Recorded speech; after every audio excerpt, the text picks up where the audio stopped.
Hello, everybody. Welcome back to the OWC World Cup 2022. We are here with our long-awaited start of the Sunday matches. It has been approximately 14 hours since our last of the Saturday matches, and we have quite a few for you today, actually. We actually have 11 of our matches ranging from, or 12 actually if you count this one, ranging from now at 7 UTC all the way through 18 UTC. We're going to start you off today with a little South Korea versus China action. I am Chili Repair, one of your casters once again. I'll be joined, like this morning or yesterday, by Dada. Good morning. Good night. Even night. Good morning. We're both casting at 3 and 4 a.m. local, respectively. So, yeah, this is an interesting matchup. South Korea, obviously one of the big favorites of this tournament and many others. They have a really nice team. Obviously, a little bit hampered by their own military players, or like Flying Tuna or Doomsday Fanboy. They all had to go to the military, so they're not representing their country this year. But still, a couple of players, including Karcher, either had some circumstances that allowed them to not be drafted, or otherwise are past drafting age, or postponed it, or some variation of that, essentially. Yeah, so a few roster switches for South Korea this year. Still looking like pretty good roster overall based on last week's performance.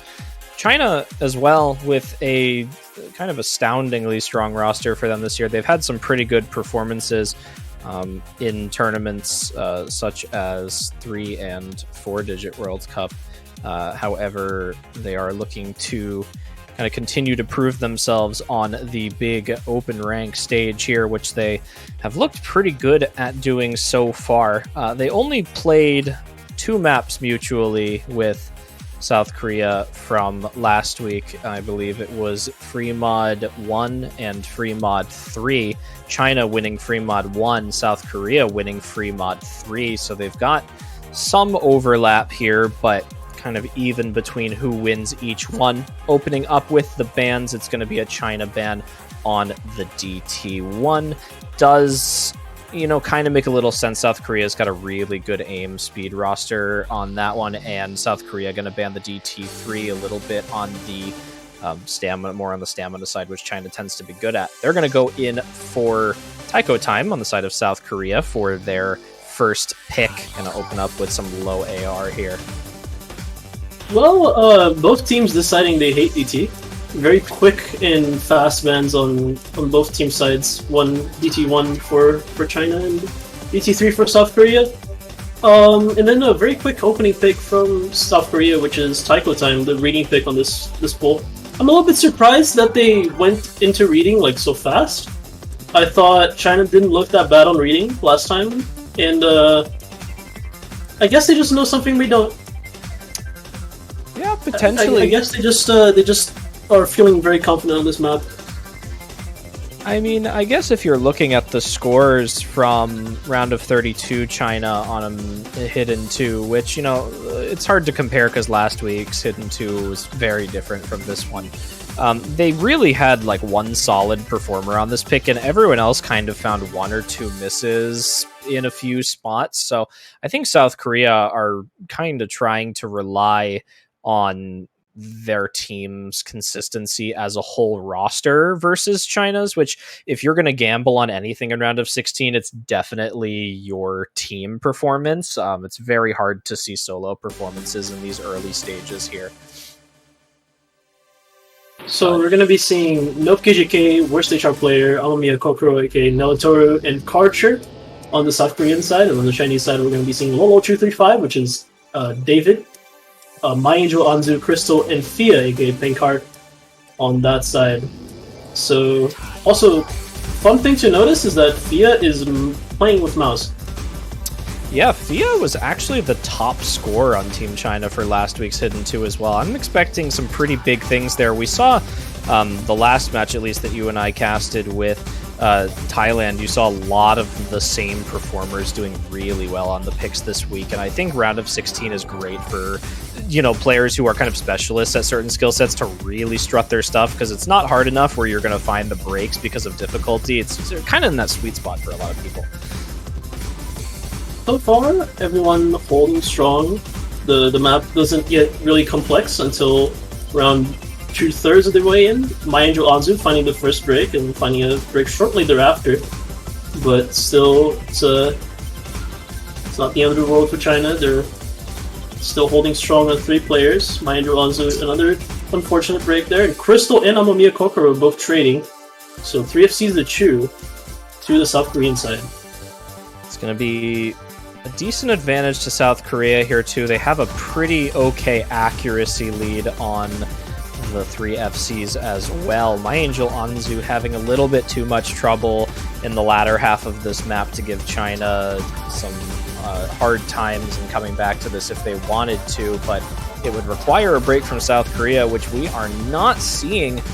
Kind of extra excited to see the performances from these teams today. It is very infrequently that I am awake at the times of these matches, let alone get to cast them. So it's kind of exciting to see some of these players who, you know, I don't see too often in here. Lol235 going to find a break towards the ending, unfortunately leaving the only FC on China to Fia. Likewise with last week, the only FC on the hidden too, but South Korea on their own pick. Karcher, worst HR player, and Nope KJK all putting up the almost full combos. Karcher and worst HR player finding kind of slider breaks towards the ending, but it literally did not matter. Nope KJK with the no 50, and Amamiya Kokoro going to be putting up the 600k supporting score as well. So South Korea pretty confident on that opening pick. They looked really good, really consistent, and again, that team performance super showing through on that.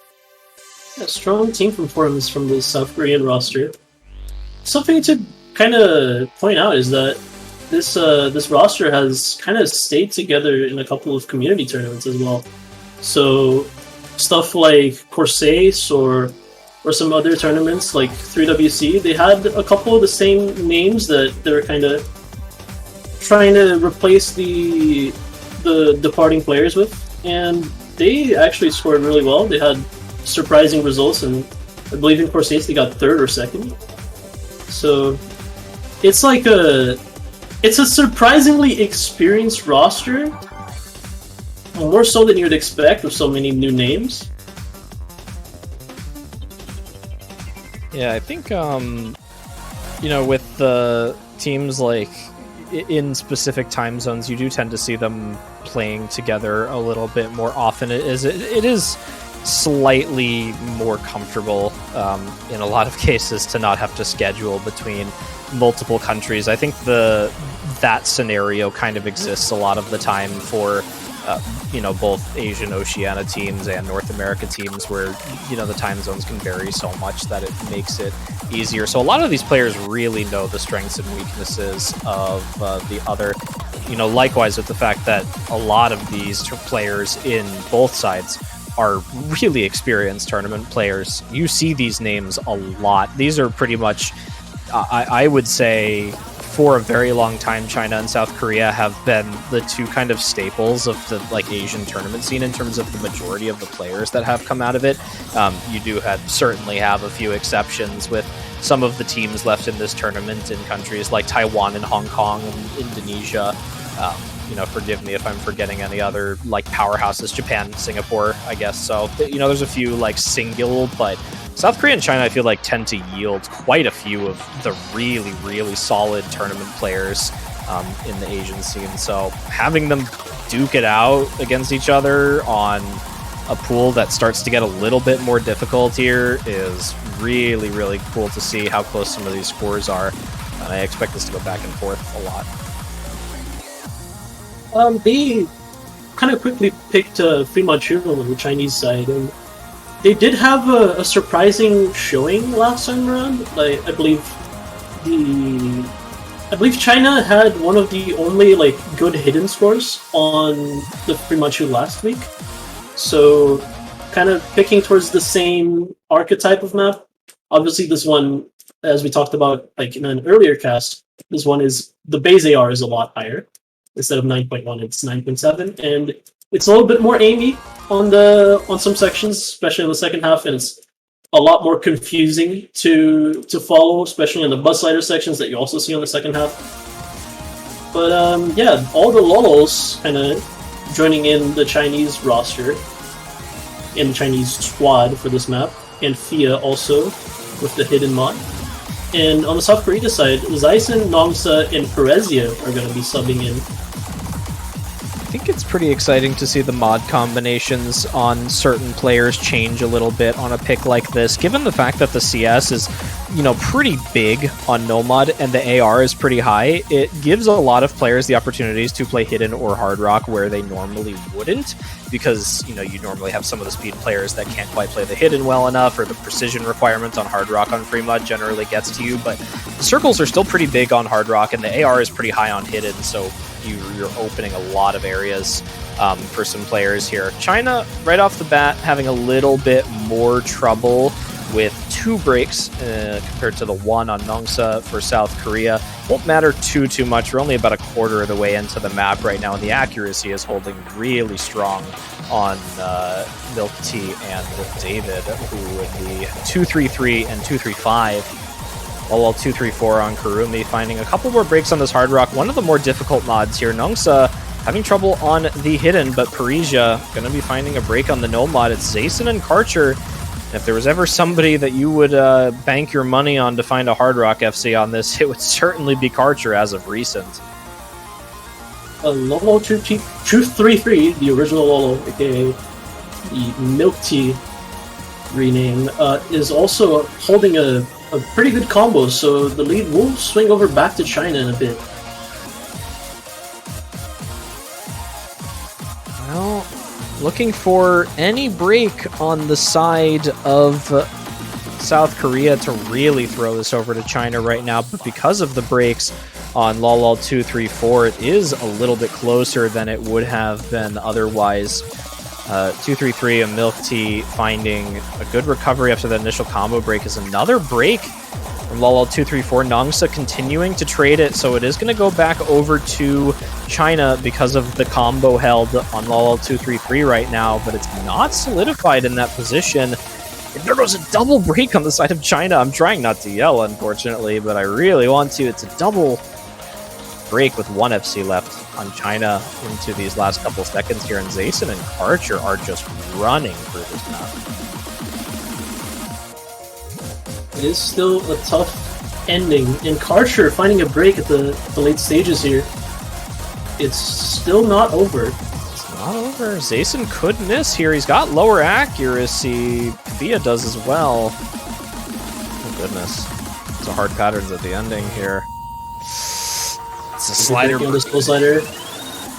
Oh, it's going to be close, but I think Zason might have it into these last few bursts right here. It doesn't matter if Fia holds the FC. The supporting combo on Parisia is just far too high.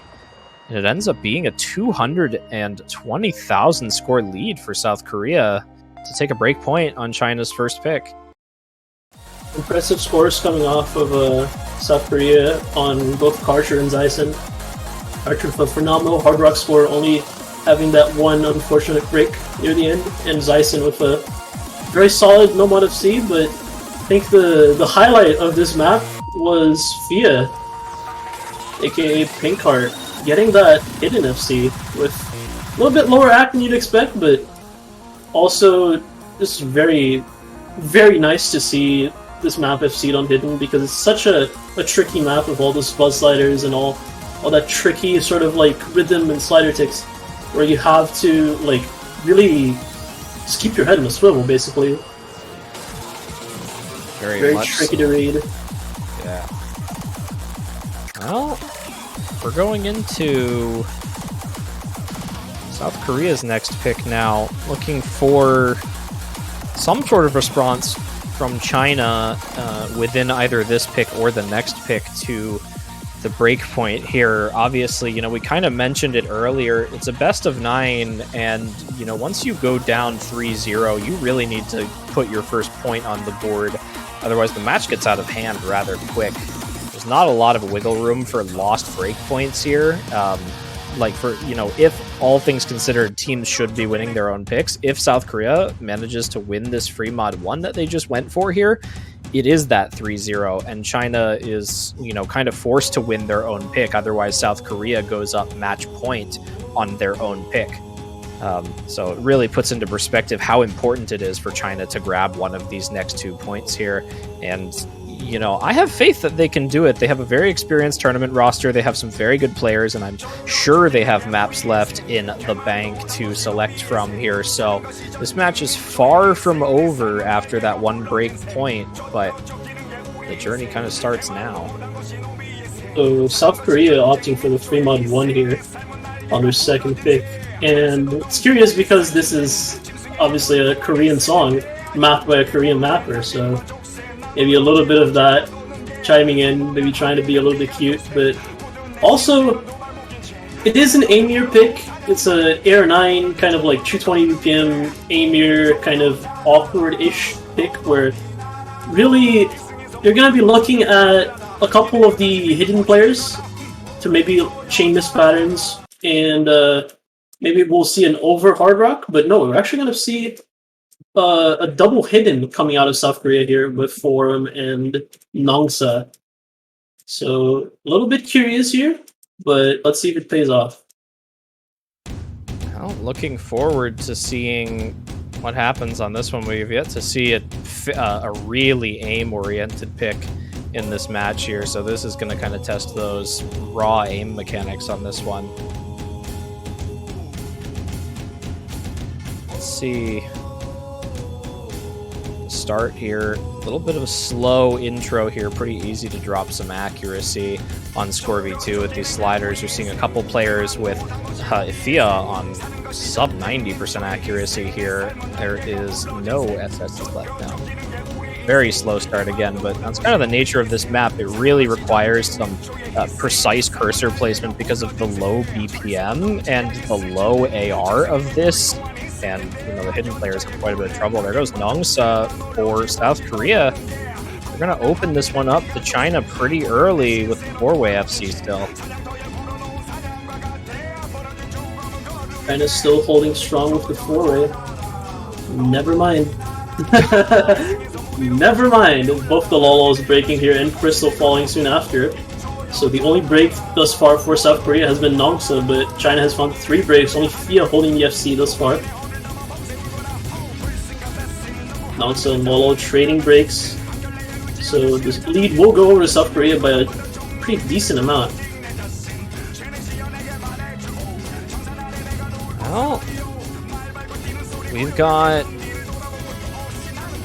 we had potential, rather, for a break point, and it went away pretty quickly, and that's kind of the nature of this map here. If you're not 100% confident in your aim and precision, you kind of see Lolo 235 almost leaving some of these circles early when there's another one kind of appearing next to it, and that's kind of how this map goes for most players here. Fortunately for both teams, they have a mod player that can FC this here. Karcher and Worst HR player both just rocking this. Fia on the hidden, still very impressive for China. This is a difficult hidden map, and Fia is just unfazed. Likewise with their Worst HR player. Karcher kind of doing his thing here again.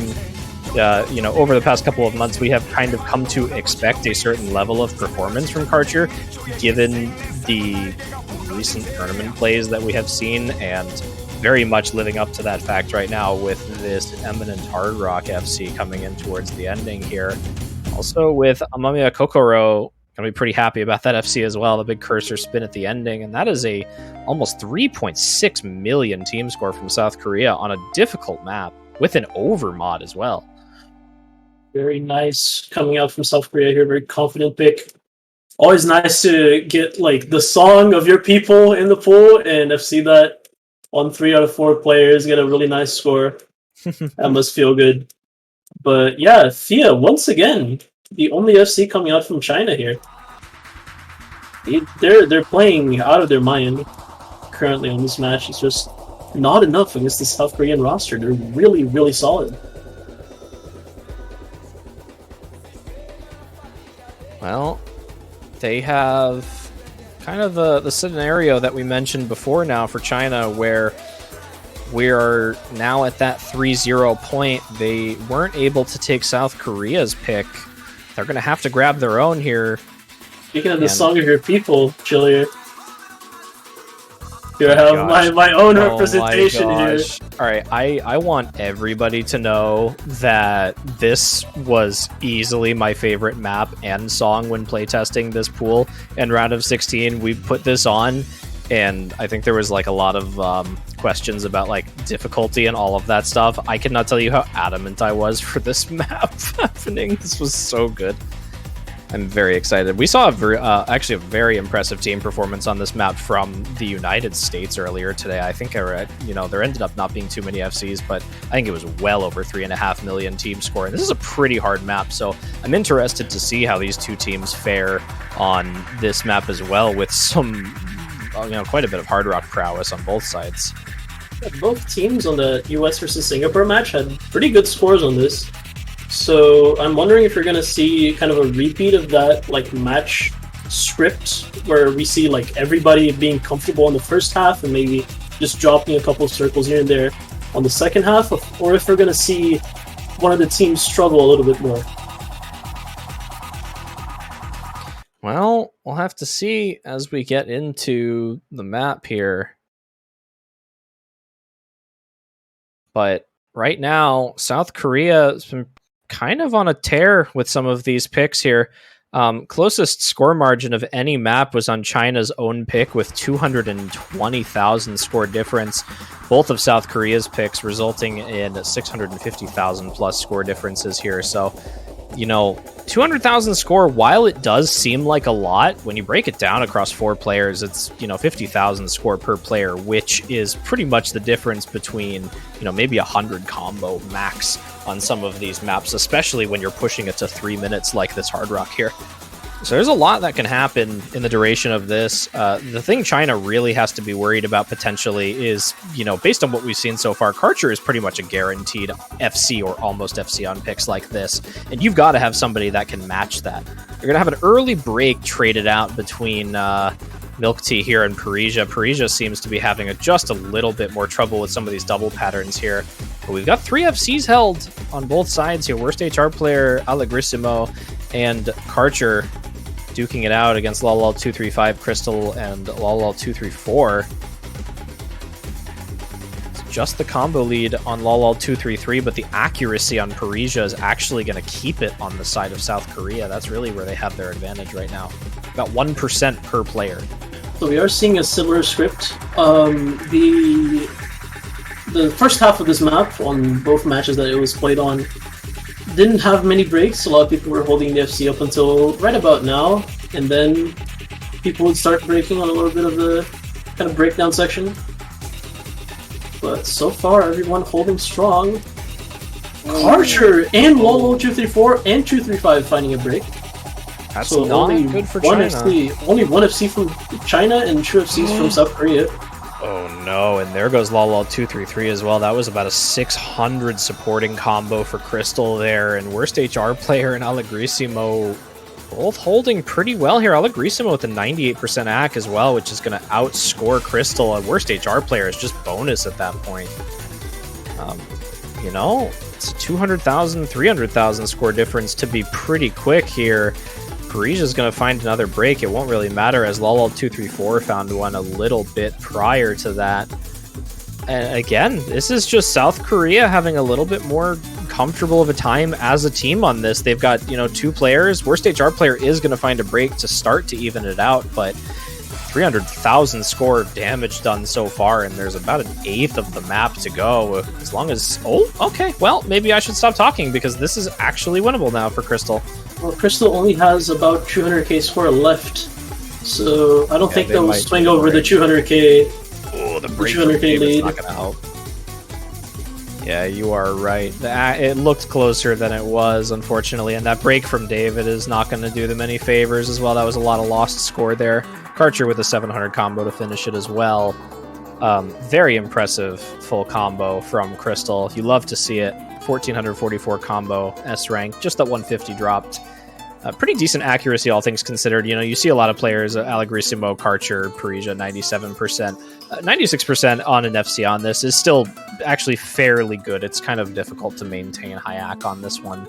Yeah, it's tough to AC the low BPM hard rocks every time, and just having the precision also come into that become a factor. Like, you just want to hit the circles. You don't necessarily want to hit the circles at the perfect time, because maybe you over-aim or under-aim a little bit.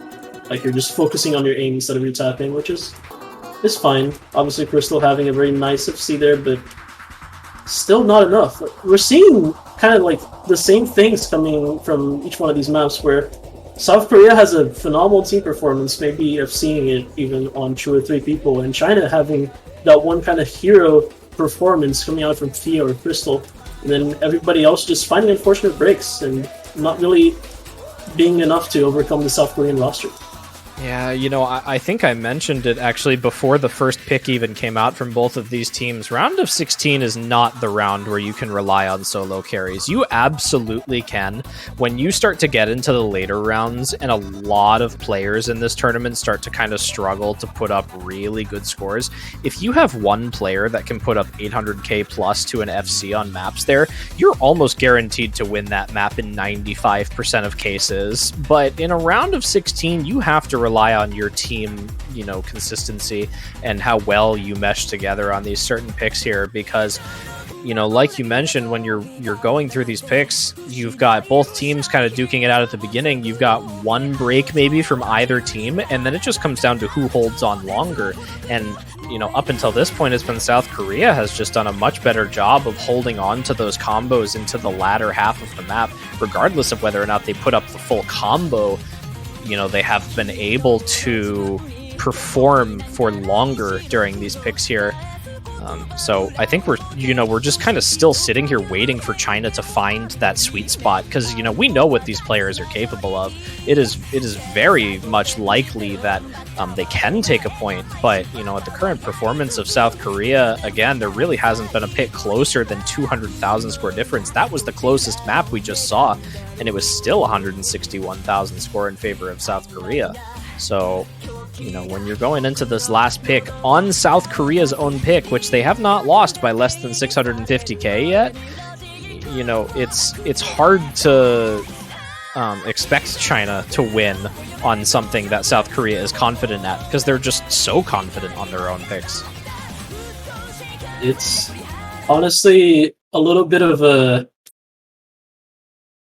it's an experience that you see a lot, where you just face a team that is like a favorite in the seeding. It's a favorite in just most ways. Like, you go down a decent amount, it just feels very demotivating to see. Like, you're having a good time, like you're playing well. It's just that they're playing better, and it's it's kind of like a mental cliff you kind of fall through, where like there's almost nothing you can do. It's not like you can just whip out a Super Saiyan performance. Obviously you're gonna try, but like, this South Korean roster is, I think many people expected them to kind of fall off a little bit after Tuna and all the others kind of just had this these military appointments and couldn't really join the roster this year. But it's actually phenomenal what they're doing. They're still the same juggernaut they've basically always been. Yeah, there was a lot of apprehensiveness about the South Korea roster this year, missing a player like Flying Tuna, who, in the past has absolutely been their best player. I don't think it's a question. But I think a big part of their success this year has been the step up from players like Worst HR player and Archer, who have come in and, kind of taken the place of where Flying Tuna may have left, and they still have the fantastic backing abilities from players like Stace and Allegrissimo, and we've seen Amamiya Kokoro play pretty much every single map today and perform exceptionally on it. Unfortunately, we'll be finding the first break on the Nomad 3, just a little bit of an over-aim there, but still has the accuracy to go alongside it. Again, we've seen this trend of South Korea having higher accuracy than China during these maps, which does keep the score lead in their favor for a little bit longer, so that does matter. in some senses. But China, they're doing their best right now. Kind of flips, so a lot of these picks we've seen China find the first break. It is going to be South Korea to find and hold that break, giving China an opportunity to run away with a little bit of score here. They still are holding strong with a 4-way here. He's got some rough act, but he's holding. In a bit, we'll see the solo of this map, which is a little bit tougher. He's playing mouse only. Oh, Lolo 235 finding their only break thus far. Here we go into the solo. No way everyone holds that way. Sliders. No way. Oh, Milk tea. Milk tea. Both the Lolos dropping a little bit of combo here. It's not over yet. There's a quarter of the map left, and if we see one break from South Korea, China could be right back into this. Unfortunately, though, South Korea has made it through the hardest section of this map with 3 of their FCs still intact with exceptional accuracy, I might add. It's not looking good for China right now. Crystal and Thea trying to do whatever they can. Crystal with amazing accuracy alongside the 3 South Korean FCs right now, and Thea trying their best with the combo right now. I don't know how the hell you FC this map with mouse only. This is ungodly from Thea, actually. The only break here is going to be from David, so still 3 FCs on the South Korean side are going to end up securing this map and match for the South Korean roster. That was, I want to give credit where credit is due. China had some very good maps there. And I mean, that's a 3.2 million team score for China. That's really good. But what South Korea just did in this match is what I would consider exceptional. This is a team performance that most countries kind of aspire to put up here. They had multiple maps with 3.5, 3.6 million plus team score in a round of 16 pool. And by no means is this the hardest the pool is going to get. It's going to get a lot harder towards the later stages. But to show this level of consistency now, it says something about South Korea, and it really shows why they're in the seed that they are. So very well done for them, and a best of luck to China in the losers bracket. Yeah, meanwhile, South Korea moves on to the quarterfinals in the winners bracket. And they look scary. They look very scary. If I was anybody still in the winners bracket, I would be extremely scared to potentially end up against the South Korean roster. They just look like machines, man.